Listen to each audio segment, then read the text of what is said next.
Hi, I'm Holly. Welcome to your writing group. Today, I want to talk about scenes, specifically the building blocks to every scene, things that are integral to everything that you're going to write moving forward. Sometimes, most times, when we're writing a novel, it can feel a little overwhelming with all that looms ahead, all the scenes you have yet to write. But that's why it's important to just focus on the here and now, the what you are doing today. It's important to remember that books are built in tiny increments, and those tiny increments are scenes.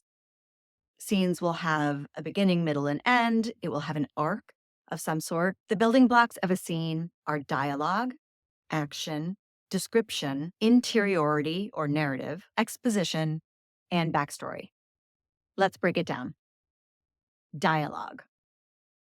Dialogue should always be used sparingly. Think of it as only the important bits of a conversation, always with a point. Whenever you're using dialogue, you want to make sure that you are getting across information. It shouldn't just be there to fill a scene. Make sure your character is getting across something or someone is getting across something to your character.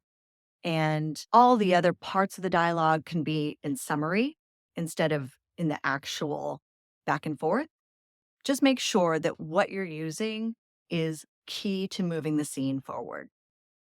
One thing I recommend when doing dialogue is to read your scene out loud. I always say that anyway, read your scenes, always read out loud, but read your dialogue. That will really give you a sense for how it's sounding. And it shouldn't sound exactly like we speak because ums and ahs and likes, those things should never be in your dialogue. So read it out loud and you'll have a good sense for what you are doing and how you're coming across. Action. Action is what is happening in the scene physically. So, are people going somewhere? Is your character going to the library or going to the coffee shop, going to a job interview? There is something that is being transported somehow in the scene. Even if you're just in a stagnant place, like an apartment, very contained scene, what is happening there? There has to be some movement. Is your character going to go make dinner? Or is she going to get ready for bed? There is some sort of physical action happening. If your character is just sitting there on the couch the whole time and no one's doing anything, it's going to be pretty boring. So make sure your action has a point, much like your dialogue.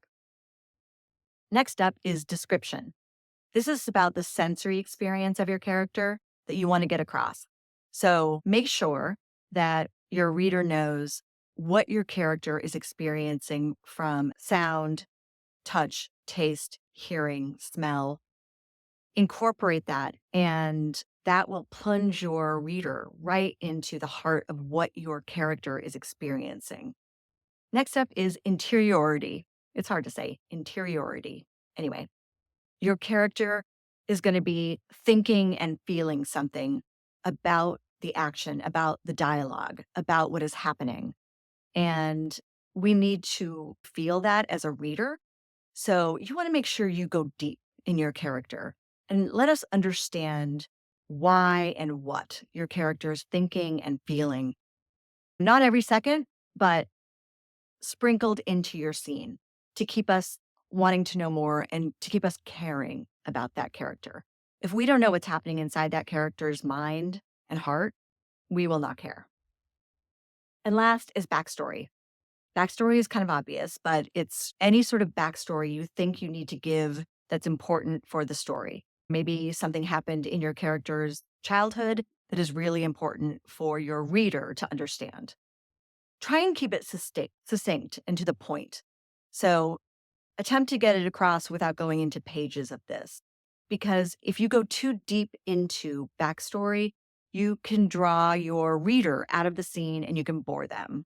And you're just giving context to your character.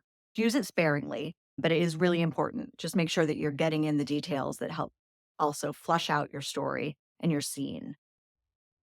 Other general things that are really important when you're writing a scene is to ask yourself what the tension and the conflict are. Your characters should always be feeling tension in every single scene, and there should be a conflict.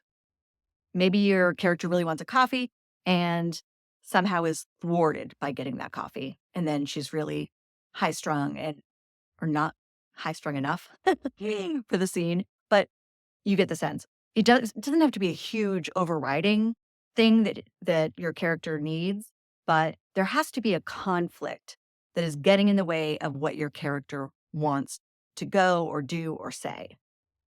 Also, there are stakes. What does your character have to lose in every scene?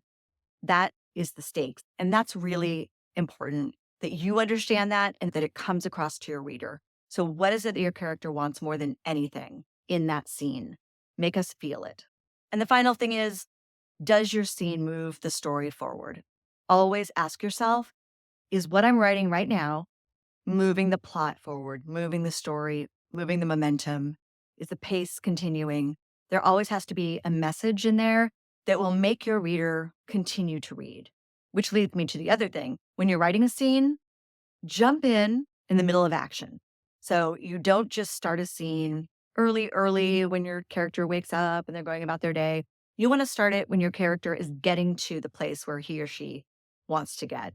And then you want to end it when the character maybe doesn't have that. And that's what's frustrating. So every scene has a little bit of a cliffhanger at the end. Sometimes it's a big cliffhanger, but more often than not, it's not. Sometimes it's just a little small tension and the scene ends and makes us want to read more.